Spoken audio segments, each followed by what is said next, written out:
The security officer's words hit me like a punch to the gut, ma'am. Your husband and son just tried to smuggle illegal substances using your luggage. My new husband, Richard, didn't even flinch when they called my name over the airport speaker. But my son Jake's eyes flicked to his for just a split second, and that look told me everything I needed to know, standing alone in that sterile security office, watching footage of them carefully placing wrapped packages in my suitcase. While I was in the hotel shower, I felt my stomach drop. My perfect honeymoon had actually been the perfect setup. Where are you watching from today?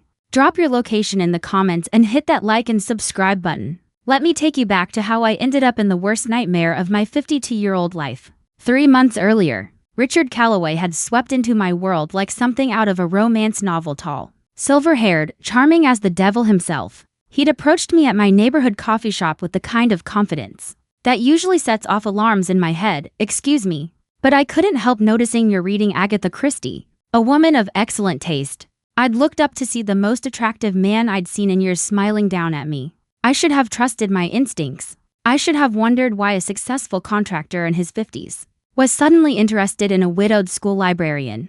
But after 8 years of lonely evenings and quiet dinners for one, his attention felt like sunshine after a long winter. I'm Richard, he'd said, extending a perfectly manicured hand. Mind if I join you? Within 2 weeks, he was bringing me flowers. Within a month, he was cooking dinner in my kitchen while my son Jake watched from the corner, arms crossed, scowling like a teenager instead of the 28-year-old man he was. Mom, don't you think this is moving too fast? Jake had asked one evening after Richard left. You barely know this guy. I'd smiled, still giddy from Richard's attention, still floating on that intoxicating feeling of being wanted again. Honey, when you've been alone as long as I have, you don't waste time when something good comes along. Jake's expression had darkened. Something good, or someone too good to be true. I'd dismissed his concerns as simple overprotectiveness. Jake had been living with me since his divorce 2 years ago, helping with the mortgage, being the good son I believed I'd raised. But now, staring at that security footage, I realized there had been signs.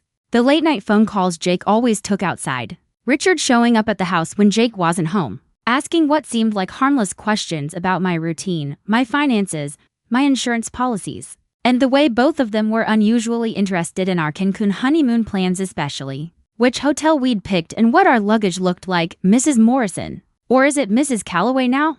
Officer Martinez asked, pulling me back into the nightmare. We need to understand how much you knew about this operation. The way she said operation made my blood run cold. This wasn't a stupid mistake. It wasn't poor judgment. This had been planned, orchestrated, and I was the unwitting star of their show. I had no idea. I told Officer Martinez, my voice barely steady. But you need to understand something about my son and my husband. She raised an eyebrow, pen poised over her notepad. They've been planning this from the beginning, haven't they? The words tasted bitter, but saying them out loud made everything click into horrifying clarity. Officer Martinez nodded slowly. We've been tracking Richard Calloway for 6 months. This is his 4th marriage in 5 years. Same pattern every time. Whirlwind romance, quick wedding, honeymoon to a location known for drug trafficking. Then the wife becomes the unwitting mule. My knees buckled and she guided me into a chair. Mrs. Morrison, you're not in trouble. You're a victim. But we need your help to understand how your son fits into this. My son, my baby boy who used to crawl into my bed during thunderstorms. The child I'd sacrificed everything for after his father left when Jake was 12. I'd worked double shifts at the library, cleaned houses on weekends, gave up dating, gave up dreams, gave up everything to make sure Jake had stability, love, a future. How long? I whispered. How long has Jake been working with Richard? Based on our surveillance, we believe they've known each other for at least 6 months before Richard ever approached you. 6 months. My perfect love story had been nothing more than a business transaction. Officer Martinez continued. We have footage of them meeting at a bar downtown, planning the approach. Your son provided detailed information about your routines, your vulnerabilities, your finances. I thought about all those evenings Jake had seemed so supportive of my relationship with Richard. Mom, you deserve happiness, he'd say. Richard's good for you. You're glowing. I'd been so grateful for his approval, so relieved that the 2 most important men in my life were getting along. Now, the memory made me nauseous. They played me perfectly, I said, mostly to myself. Your son was promised 30% of whatever they could extract from you, Officer Martinez said. Your life insurance, your house equity, your retirement savings. Richard specializes in widows and divorcees with assets but limited family connections. She paused, Studying me closely, Mrs. Morrison, did you recently update your will or insurance beneficiaries? My heart stopped 2 weeks after we got engaged. Richard had suggested we both update our wills to protect each other. He'd even recommended a lawyer, his friend. He said it was the smart thing to do now that we were building a life together. I'd changed everything. My house, my life insurance, my retirement accounts. Everything now went to Richard. With Jake as the secondary beneficiary, oh God, I breathed. If this smuggling operation had worked, Officer Martinez said gently, and if you'd been arrested, you'd be facing federal prison for 20 years to life. Your assets would be tied up in legal proceedings for years, eventually reverting to your beneficiaries once you were declared legally unable to manage them. Her voice softened but stayed steady. Mrs. Morrison, they weren't just using you to smuggle drugs. They were setting you up to lose everything, including your freedom. I sat there under the harsh fluorescent lights, feeling my entire identity crack apart. I wasn't a beloved new wife. I wasn't a treasured mother. I was a mark, a target, a middle-aged woman whose loneliness and trust made her the perfect victim.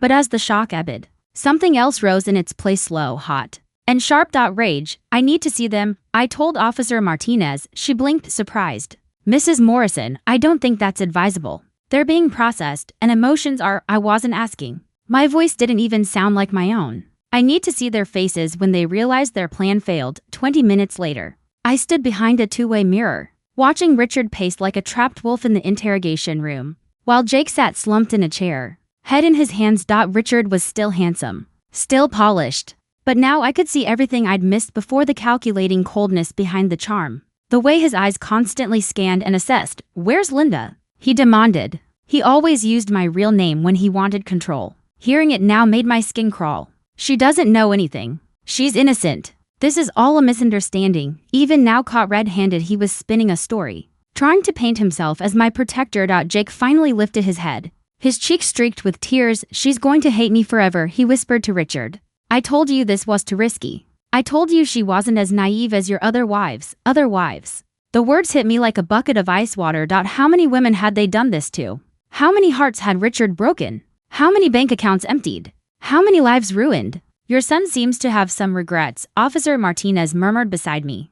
I watched Jake wipe his nose on his sleeve, looking for a brief moment like the little boy I used to rock to sleep after nightmares. The little boy I'd protected, loved, sacrificed everything for. Not enough to stop him from betraying me, I said quietly. Officer Martinez, what happens next? She turned fully toward me. For them, federal drug trafficking charges, conspiracy, fraud.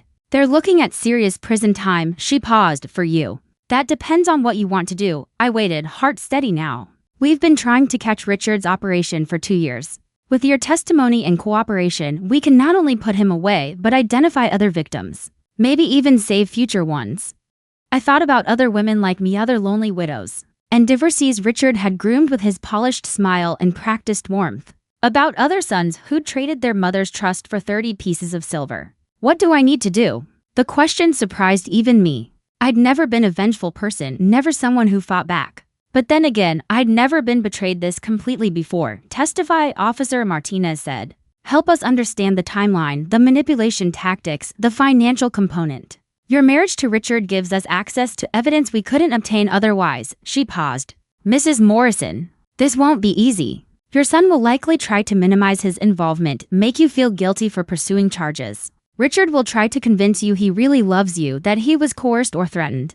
Through the glass, I watched Richard check his expensive watch, the one I'd helped him pick out for our wedding. He told me it was a family heirloom. Now I wondered how many other women had heard that same lie when I married him 3 days ago. I said slowly, I promised to love, honor, and cherish him. I promised for better or worse, for richer or poorer. Officer Martinez nodded sympathetically. I understand if you need time to think. I also promised to be faithful, I cut in, my voice steadying. And faithfulness works both ways. He broke those vows the moment he saw me as a mark instead of a wife. I turned away from the mirror, the decision now solid in my chest. When do we start? The old Lindy Morrison would have made excuses for them, found ways to blame herself, tried to salvage the relationships at any cost. But that woman had died in this airport security office, watching footage of her own son and husband plotting her destruction. The woman walking out of here was someone entirely new. Someone who understood that the people you love most are often the ones capable of hurting you the worst. And sometimes, just sometimes, they deserve exactly what they get. The next morning, I sat in Assistant District Attorney Sarah Chen's office, still wearing the same clothes I'd traveled in because everything else was locked up as evidence. Sarah was younger than I expected, maybe 40, with a sharp intelligence that reminded me of my best students. Mrs. Morrison, she said calmly, I've reviewed your case, and I want to be completely honest with you about what you're facing. She spread photographs across her desk, pictures of Richard with 3 other women around my age, all smiling blissfully on what appeared to be honeymoons. Margaret Stevens, 58, married Richard in Atlantic City, honeymooned in Jamaica. She's currently serving 15 years for drug trafficking. My stomach clenched. Patricia Williams, 55, married him in Vegas, honeymooned in Colombia. She died in federal prison last year from a heart attack. I stared at Patricia's photograph, kind eyes, graying brown hair. She looked like someone who baked cookies for her grandchildren. She was diabetic. Sarah said softly,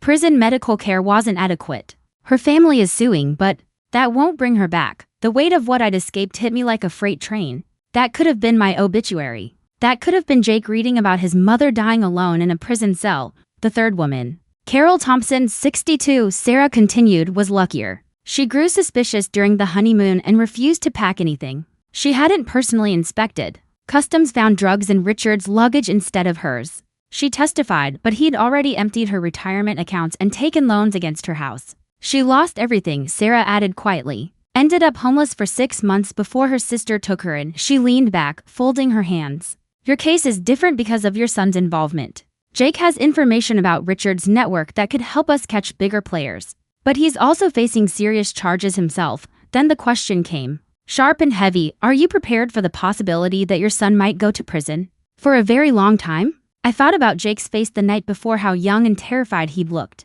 Then I thought about Patricia Williams dying alone in a prison cell because her medication wasn't managed properly. Sarah, can I ask you something? She nodded. Do you have children? Her expression softened. A daughter. She's 7, if she were 28, I said slowly, and had betrayed you the way Jake betrayed me. What would you do? Sarah was quiet for a long moment, thinking honestly. I'd want to know why, she said. I'd want to understand how it got to that point. And then I'd have to decide whether justice was more important than family. She paused. But Mrs. Morrison, that's a choice only you can make. I stood and walked to the window overlooking the courthouse. Somewhere in this building, Jake was probably meeting with a public defender, being coached to minimize his role, to blame Richard for everything.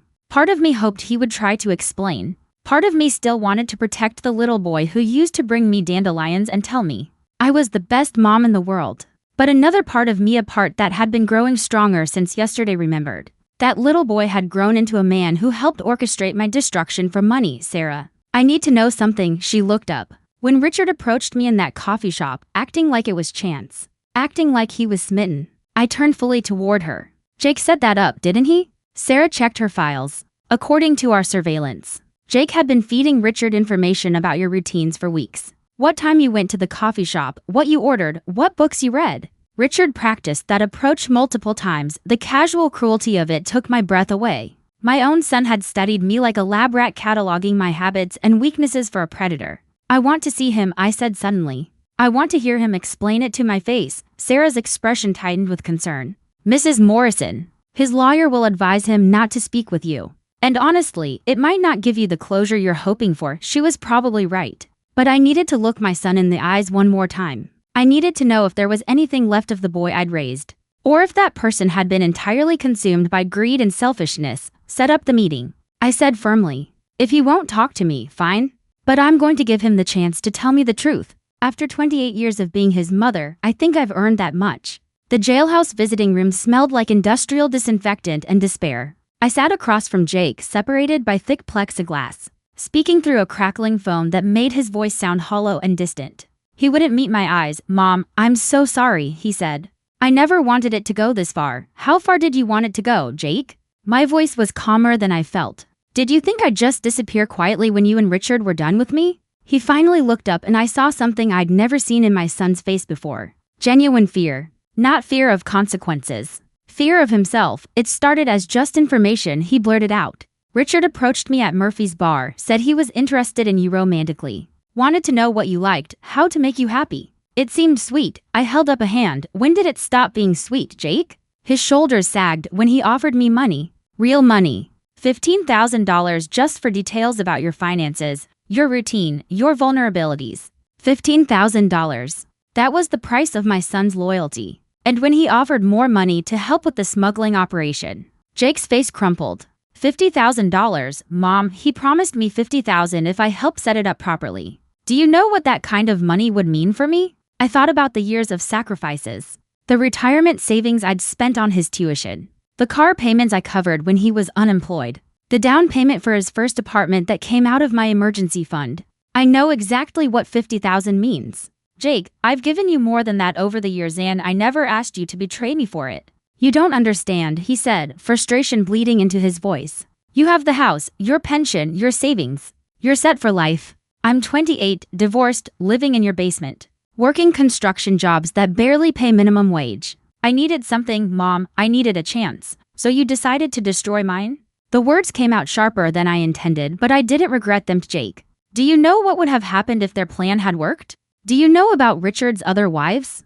His face went pale. What other wives? I told him about Margaret, Patricia, and Carol. Watch the realization hit him that his get-rich-quick scheme would have ended with his mother dead or in prison. Patricia Williams died in prison, Jake, I said softly. She had diabetes and the prison medical system failed her. Is that what you wanted for me? $50,000 in exchange for your mother's life? He was crying now ugly, shaking sobs that racked his entire body. I didn't know. I swear I didn't know about the other women, Jake said, wiping his face. Richard told me you'd just get probation, maybe community service. He said wealthy women never do real time for first offenses.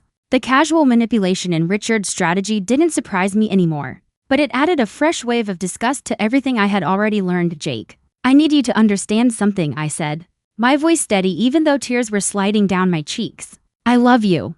I will always love you because you're my son. But love doesn't mean trust, and it doesn't mean consequences don't matter. He looked up sharply. You're going to testify against me? I'm going to tell the truth, I said. About Richard, about his operation, about how you helped him target me. I paused, choosing my words with care. What you do with the opportunity to cooperate with the prosecution, that's up to you. But Jake, our relationship as it was? That's over. The mother who would have sacrificed everything to protect you, she died yesterday. When I watched that security footage, he slammed his hand against the plexiglass. So that's it? 28 years of being your son, and you're just going to throw it away? I stood slowly, clarity settling over me like something solid and final. You threw it away the moment you decided I was worth more to you as a victim than as a mother. I hung up the phone and walked away, leaving Jake shouting my name through the glass dot in the parking lot. I sat in the rental car Sarah's office had provided and felt something I hadn't felt in years. Not grief, not anger, not betrayal, though all of those were still there. What I felt was freedom. Freedom from protecting people who were willing to destroy me. Freedom from the obligation to forgive the unforgivable just because we shared DNA. My phone buzzed. A text from Richard, somehow smuggled out through another inmate. Lindy, please come see me. I can explain everything. What we have is real. I deleted it without reading it twice. Then I started the car and drove toward whatever came next, leaving the wreckage of my old life exactly where it belonged behind me. Tomorrow, I'd start building something new. Tonight, I was simply going to appreciate being alive, free, and finally awake to my own worth for the first time in years. I was looking forward to finding out who I could become once I stopped trying to save people. Determined to drown me. 3 weeks into the investigation, Sarah Chen called with news that made my blood run cold. We found Richard's real operation base. She said, Mrs. Morrison, this is bigger than we thought. I sat in my temporary apartment, a furnished studio the victim services program had helped me secure, staring at the crime scene photos she'd brought over. The warehouse in Newark contained detailed files on more than 50 women, not just wives but targets, ages, finances, psychological profiles, notes about their deceased husbands and emotional vulnerabilities. My file alone was 3 inches thick. Look at this, Sarah said, pointing to a note in Richard's handwriting. Lindy Morrison, desperate for validation after 8 years alone, responds to intellectual flattery and traditional romance gestures. Son Jake is financially struggling and emotionally dependent. Perfect leverage. Perfect leverage. That's what my relationship with my son had been reduced to, just another weakness to exploit. But seeing it written out so coldly actually helped. It reminded me it wasn't my fault for loving my child. It was their calculation to weaponize that love against me. Sarah, what's this column marked timeline to extraction? I asked, pointing at a chart with my name at the top. Richard's operational plan for your relationship, she said. See here months 1 through 6, establish trust and emotional dependency. Month 7 through 12, legal entanglements and financial access. Month 13. She hesitated. Month 13 was when I was supposed to die in federal prison, or from a medical emergency while incarcerated. I studied the timeline with the numb fascination of someone reading her own obituary. He really thought of everything, didn't he? But then I noticed something else. Something that didn't fit Sarah. This says the smuggling operation was Plan B. What was Plan A? Sarah's expression darkened. Life insurance fraud. He was going to arrange an accident during your honeymoon. Make it look like you drowned while snorkeling or had a fatal allergic reaction to something. Much cleaner than the drug conviction route. But the timing got compressed when he found out about your upcoming medical checkup. My medical checkup? I repeated, confused for a moment until it clicked. Oh, my annual physical. Dr. Richards wanted to update my prescriptions and run routine tests. Sarah nodded grimly. Richard couldn't risk a doctor discovering any health issues that might complicate an insurance payout. So he switched to Plan B, frame you for drug trafficking and let the justice system do his dirty work. I walked to the window, trying to process all of this.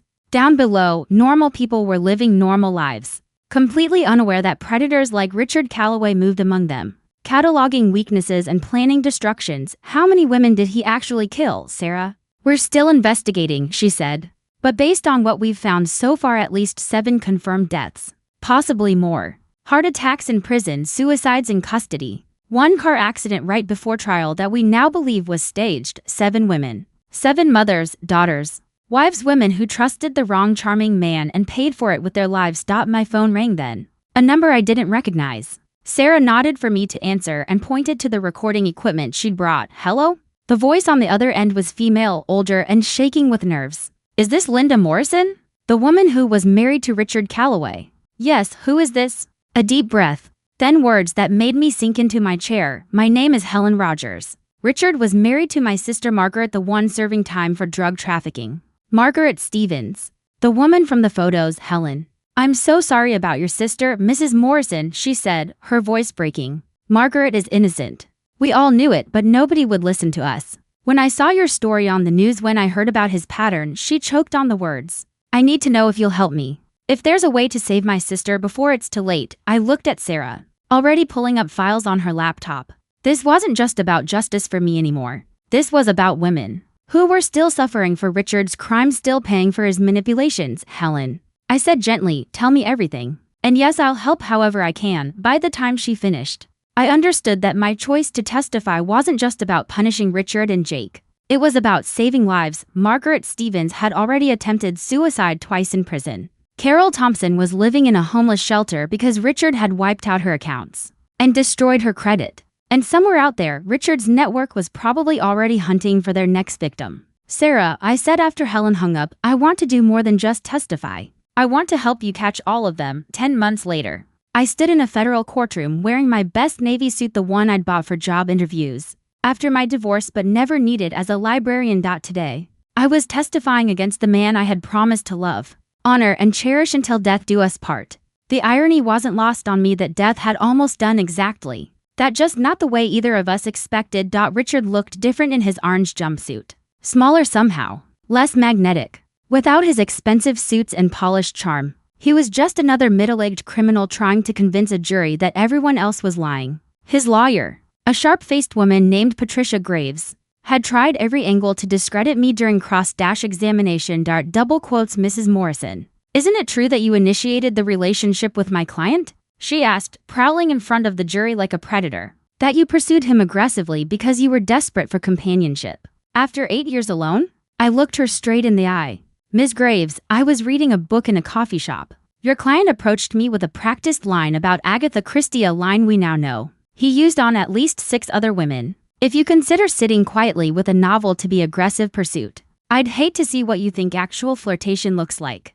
Several jurors hid smiles at that. So Patricia tried a different strategy. You've admitted that you updated your will and insurance policies to benefit Mr. Calloway. Doesn't that suggest you were fully invested in this relationship, not a victim of manipulation? Ms. Graves, I said calmly, when someone you trust convinces you to make them your beneficiary and then tries to arrange your death or imprisonment, that's not investment, that's being set up. I paused, letting the truth land. Though I suppose from your client's perspective, The distinction doesn't matter much. The prosecution's case was overwhelming: financial records, surveillance footage, testimony from Richard's previous victims, and the detailed files found in his warehouse. But the most damaging evidence came from an unexpected source: Jake's full cooperation. My son had agreed to testify against Richard in exchange for a reduced sentence, and his inside knowledge of the operation was devastating. Watching Jake take the stand had been one of the hardest moments of my life. He looked thin and pale, wearing an ill-fitting suit that made him seem younger than his 28 years. When the prosecutor asked him to explain his role, his voice was barely audible. Richard recruited me 6 months before he approached my mother. He paid me to provide information about her habits, her finances, her emotional vulnerabilities. And did you know what Mr. Calloway intended to do with this information? Jake had looked directly at me for the first time since his arrest. At first, I thought it was just romance stuff. But when he started asking about her life insurance policies and health conditions, he paused, swallowing hard. I knew something was wrong, but by then he was paying me too much to walk away. The prosecutor pressed him. Mr. Morrison, did there come a time when you learned that Mr. Calloway intended to harm your mother? Jake's composure cracked completely. He told me she would just do a little jail time. He said wealthy women with good lawyers never served real sentences for first drug offenses. I didn't know about the other wives who died. I swear I didn't know. Richard's lawyer tried to paint Jake as the mastermind, suggesting he had manipulated Richard into targeting me, but Jake's cooperation, his clear remorse, and the mountain of evidence showing Richard's pattern made that story fall apart instantly. The jury saw Jake for what he was: a weak man who'd made terrible choices, but not the architect of a murder for-profit scheme. During a recess, Jake approached me in the hallway. His public defender had probably advised against it, but he came anyway. Mom, I know you'll probably never forgive me, but I need you to know that seeing those files, learning what he did to other women, I realize now that I helped plan your murder. I studied my son's face, searching for any trace of the little boy I'd raised. What I saw instead was a man who had finally understood the true cost of his decisions. Jake, forgiveness isn't something I can give you. It's something you'll have to earn by living differently going forward. I paused, choosing my words carefully. But I'm glad you chose to tell the truth, even if it came too late to prevent the damage. He nodded, tears gathering in his eyes. I'm going to get help, Mom. Therapy. Maybe join one of those programs for people who've hurt their families. I know I can't undo what I did, but I want to understand why I did it. For the first time since his arrest, I felt a flicker of hope that maybe, somewhere deep down, the son I'd raised was still there. I hope you do, Jake, and I hope you find a way to live with yourself that doesn't involve hurting other people. It wasn't forgiveness, but it wasn't condemnation either. It was honesty, the thing missing from our relationship for far too long. The jury deliberated for less than 4 hours. When they returned, the forewoman, a middle-aged black woman who reminded me of my best friend from college, stood with the solemnity of someone delivering a life-changing announcement. We find the defendant, Richard James Calloway, guilty on all counts: guilty of conspiracy to commit murder, guilty of fraud, guilty of drug trafficking, guilty of racketeering. The charges kept coming, each guilty verdict hitting Richard like a physical blow. I watched his face cycle through denial, anger, and finally a hollow resignation as he realized his charm had finally failed him. Judge Patricia Wong, a stern woman in her 60s with steel gray hair and piercing brown eyes, scheduled sentencing for the following month. But before the bailiff led Richard away, she had words for him. Mr. Calloway, in 30 years on this bench, I've seen many criminals who've caused immeasurable harm through violence, through greed, through callousness. But rarely have I seen someone weaponize trust and love as systematically as you have. She paused, looking directly at him. You didn't just commit crimes, Mr. Calloway. You destroyed the most basic human bonds: marriage, family, love, and twisted them into tools for exploitation. The sentence you receive will reflect not only the harm you caused, but the cruelty in the way you chose to cause it. Outside the courthouse, reporters crowded around me. Somehow, I'd become a local celebrity, the librarian who'd survived a murder plot and exposed a criminal network. Mrs. Morrison, how do you feel about the verdict? Someone shouted. I had prepared a statement, but when I saw the cameras pointed at me, I decided to speak honestly instead. I feel relieved that Richard Calloway will never be able to hurt another woman the way he hurt me, and the way he hurt his previous victims. But mostly, I feel sad that it took so many women suffering and dying before the system finally took this seriously. I paused, thinking of Margaret Stevens, who was still in prison for crimes Richard had orchestrated.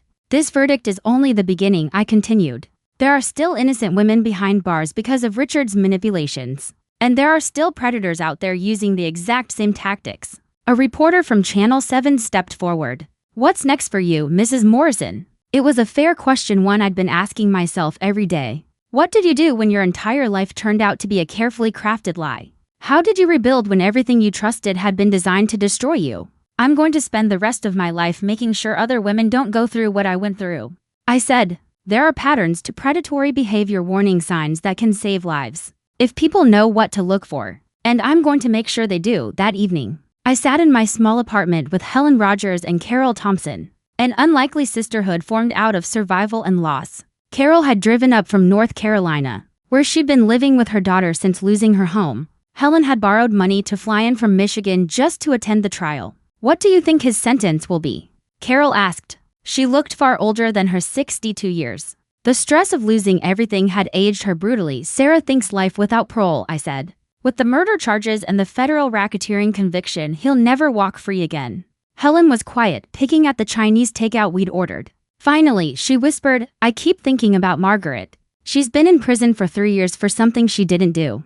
Even if her conviction is overturned, we can't give her those years back. She was right. And the truth of it hung heavy in the room, Helen, I said gently. Sarah told me there's real progress on Margaret's appeal. The evidence from Richard's warehouse, his conviction, Jake's testimony, they're all grounds to overturn her case. It might take time, but there's hope now. Carol looked up. You know what the hardest part is? It's not the money or the house. It's trusting myself again. How do I ever believe that someone actually cares about me, and not just what they can take from me? None of us had an answer. That was the deepest wound Richard had inflicted, not the financial ruin, not even the danger he'd put us in, but the way he'd poisoned our ability to trust, to love, to believe in genuine connection. Every future relationship would carry the shadow of how completely we'd been deceived. But as I sat there with Helen and Carol, 3 women who'd barely known each other before all this, we were caring for each other in a way that was real. And that's when I realized something important. Richard hadn't destroyed our faith in people.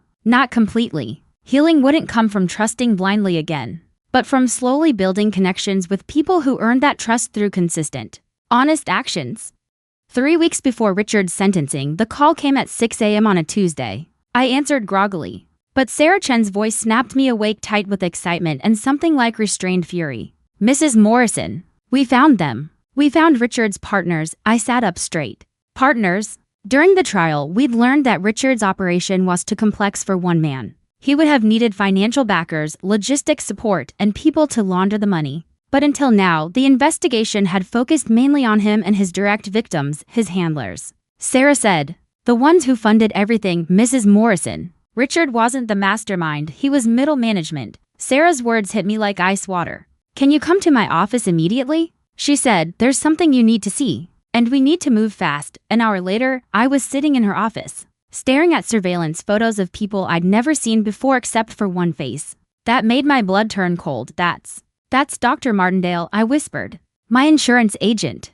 The man who had helped Richard and me update our policies. The man who'd seemed so kind, so understanding about our romantic desire to protect each other financially. Dr. Anthony Martindale, Sarah said. Licensed insurance agent. Certified financial planner. He's been working with Richard for over 5 years, identifying targets and handling the financial side of these operations. She spread out more photos across her desk. Here, he is with Patricia Williams during her insurance claim. Here he is connected to Margaret Stevens' policy. And here, she slid another photo toward me. Here he is meeting with your son Jake 2 months before Richard approached you. The betrayal cut deeper than I expected. Jake hadn't just agreed to help Richard. He had been recruited by a professional network, people who studied me, calculated my worth, and decided my death would be profitable. How many people were involved in targeting me? I asked. At least 8 that we can identify so far, she said. Financial planners, lawyers, private investigators who dug into your background. Even a retired police officer who advised them on making murders look accidental. She turned her monitor so I could see an organizational chart. Double quotes. Mrs. Morrison, she said quietly. You weren't the victim of a crime of opportunity. You were the subject of a coordinated business operation. I stared at the chart. My name in the center of a web connected to people I'd never met. Hand a few I had. Sarah. Is that Judge Morrison? I pointed to a name in the corner, my stomach dropping. Please tell me that's not. She nodded grimly. Judge Harold Morrison, she said. The probate judge who would have handled your estate after your death. He was paid by the network to expedite certain proceedings. The scale of the corruption was staggering. They had infiltrated the legal system, the financial world, even law enforcement.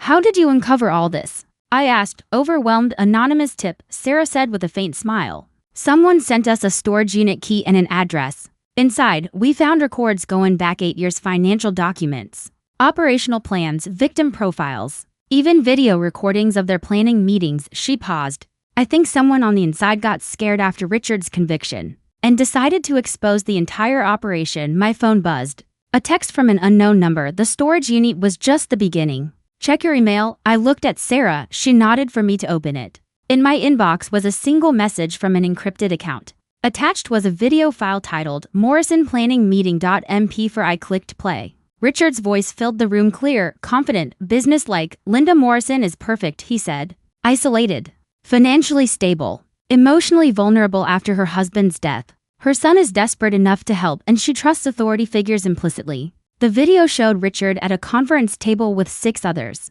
including Dr. Martindale and Jake, but the next part made me gasp.